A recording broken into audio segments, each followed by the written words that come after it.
Welcome to CAN, Caribbean Affiliate News. My name is Siobhan Gobin. Here's the stories that we're following today, August 15, 2013. In Trinidad and Tobago, Warner seeks apology and money from Sir Simmons, CONCACAF and all authors of reports. In Guyana, 11 maternal deaths already recorded by Health Ministry for 2013. Fuel subsidy to other regional airlines remain a concern for Liat shareholder government. No reason to intervene in St. Kitts and Nevis domestic politics, says OECS leaders. Details on these headlines and more when we return.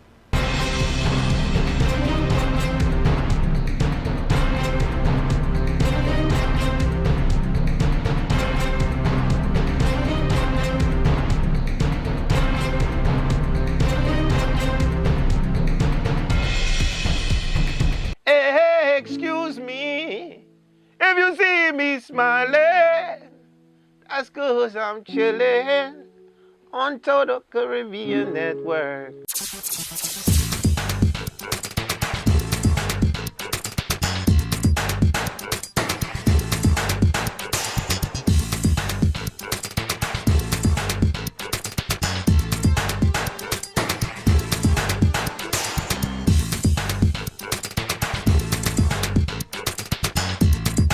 It's your boy Wyclef Jean, man, and I'm chillin', man. Total Caribbean Network. Man, I love their style. Whoa, whoa, whoa, whoa, whoa, whoa.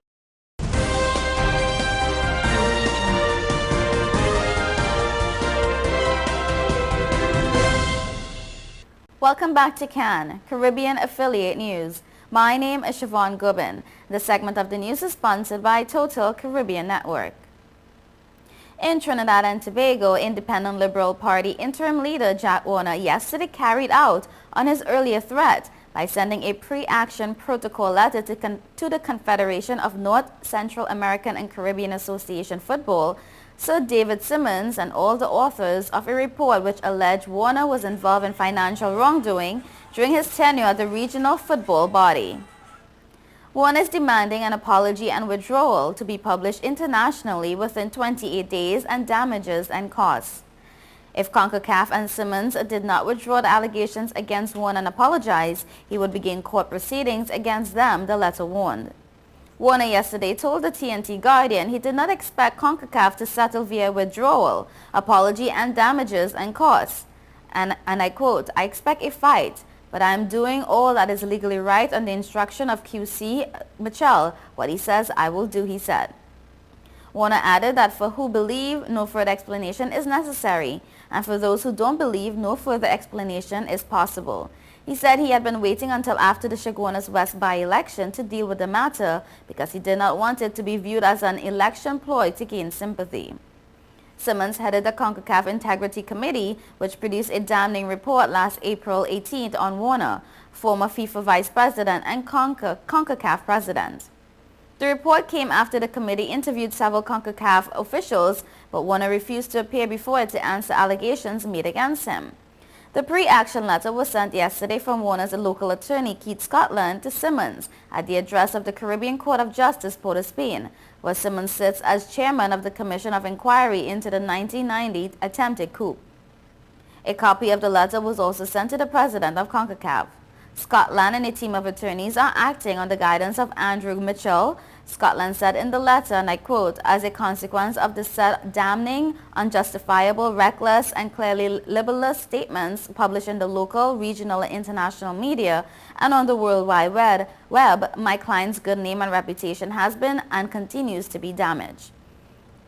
The letter further says, "My client is in the former Minister of National Security and acting Prime Minister from time to time of the People's Partnership Government in Trinidad and Tobago. He was in the footballing world one of the foremost leaders of the development of football in the region and was recognized across the world as someone who had done more than anyone to develop the game of football in the CONCACAF region. My client therefore is well known throughout Trinidad and Tobago, the Caribbean region, and internationally."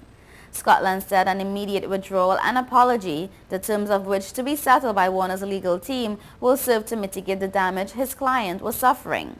He said the statements in the CONCACAF report were categorized as findings of fact, and therefore it could not be disputed that those statements constituted allegations of fact as opposed to mere comments. And I quote, "Mr. Won, it's clear that you knew or ought to have known that any allegation of criminal fraud on his part should have been proven beyond a reasonable doubt," Scotland said. Warner resigned as National Security Minister, MP for Chaguanas West, and UNC chairman shortly after the publication of the report and claims of mounting pressure to resign. His resignation led to a chain of events, including his recontesting of Chaguanas West and the subsequent formation of his own party, the ILP, after he was rejected as a UNC candidate. As at the end of July, the Ministry of Health has on record a total of 11 maternal deaths. This is according to Chief Medical Officer in Guyana, Dr. Shamdeo Prasad, who related during an interview with reporters that all cases of women's death throughout the period of pregnancy, even up to 42 days after delivery, are mandatorily reported to his office. He disclosed that both private and public health facilities throughout the country are, by law, required to make such reports within 24 hours. However, he noted that there are instances when the law allows for far-flung regions to be granted a 3-day grace period, since some of the facilities there do not have established communication links. Reports can be submitted by telephone, radio set, or even email. Once these deaths are reported, a file is immediately opened by the CMO's office and the ensuing actions are closely monitored. Among the actions, it is the requisite convening of an internal investigation at the facility where the death occurred in order to determine the causative factors. The health facilities, according to Dr. Prasad, are usually given a 7-day period to examine all relevant records before submitting the findings and copies of all relevant records, including all clinic charts, to the Ministry of Health. The relevant documents, Dr. Prasad said, must be sourced at all hospitals where the patient would have been attended to until the time of death. The CMO's office must also be furnished with a copy of the post-mortem examination, as according to Dr. Prasad, each maternal-related death must have a post-mortem regardless of the cause. And I quote, "Even if she was involved in a road traffic accident or had a disease such as malaria or HIV, a post-mortem must be done, so we must also have a copy of that as part of the investigation." The submitted documents and the findings of the internal probe are then reviewed by the CMO in order to determine whether the deaths were avoidable or not. Moreover, deaths can be classified as direct or indirect. And I quote, "If determined that there is need for further reviews, the CMO can decide that an investigation be convened by a standing expert committee, an independent body from across health disciplines, and all of the documents are handed over to that committee," related Dr. Prasad. And according to him, all of the 11 recorded deaths have been investigated and relevant actions have been taken. These actions could include disciplinary action meted out at the level of the institution where the death occurred, or even at the level of the medical or nursing councils, both of which could enforce censorship or even revoke the licenses of health professionals. But although the ideal outcome would be that no woman died during the period of pregnancy or even childbirth, such a goal may be classified as near impossible according to Dr. Prasad. Nonetheless, he insists that astute efforts are being made by the Ministry of Health to not only monitor the situation of maternal and child mortality, but also to reduce such incidents by providing better quality care.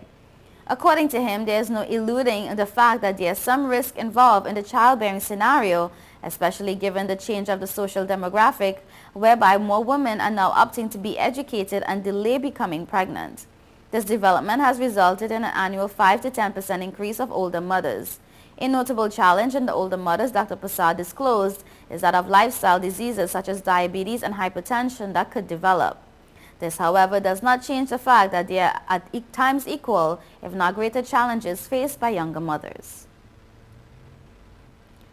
Prime Minister of St. Vincent and the Grenadines, Dr. Ralph Gonsalves, said that the fuel subsidy given to at least one regional airline remains a concern for shareholder governments of Liat.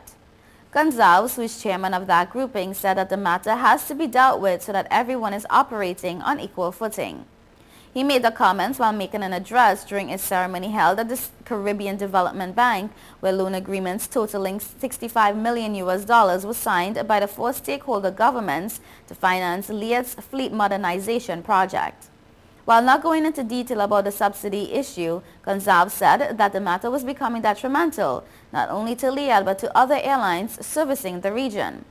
He said that the matter needs to be discussed at length with the government of Trinidad and Tobago, but he said that it cannot be resolved. They are willing to take it to higher authorities. Meanwhile, Gonzalez, who is also lead prime minister within the Caribbean Community for Air Transport, said that a regional air transport policy has been drafted. He said that at the last meeting of the Council for Trade and Economic Development, a special meeting on transportation took place, and a report has been submitted to the CARICOM heads in July, outlining the central elements of a regional air transport policy.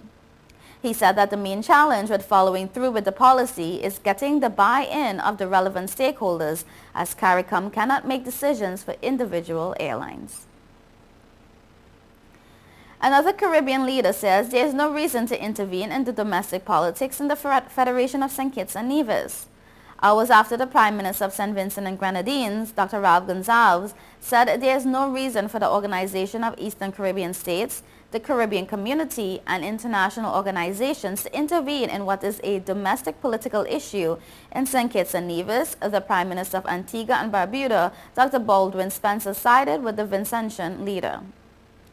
Opposition parliamentarians in Basseterre filed a motion of no confidence with the clerk of the National Assembly and later took the matter to the High Court, where it is still to be heard.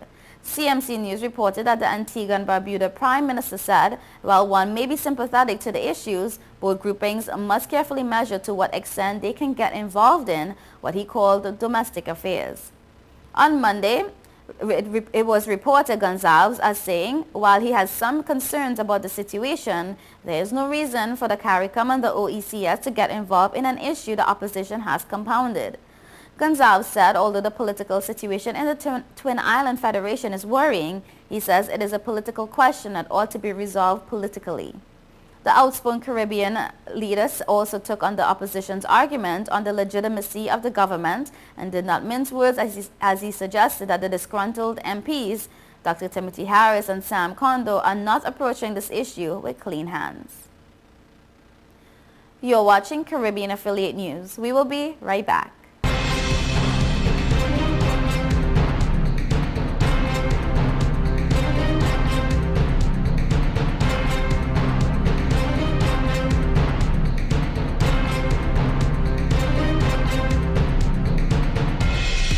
We announced Sign and Drive with zero out-of-pocket and low monthly payments. Cars been flying out of Bronx Honda at a record pace. Whoa! New Accord with zero out-of-pocket for $249 a month, or new Civics just $199 per month, or save thousands with 0% financing. You never had to leave the Bronx to get the best price on the Honda.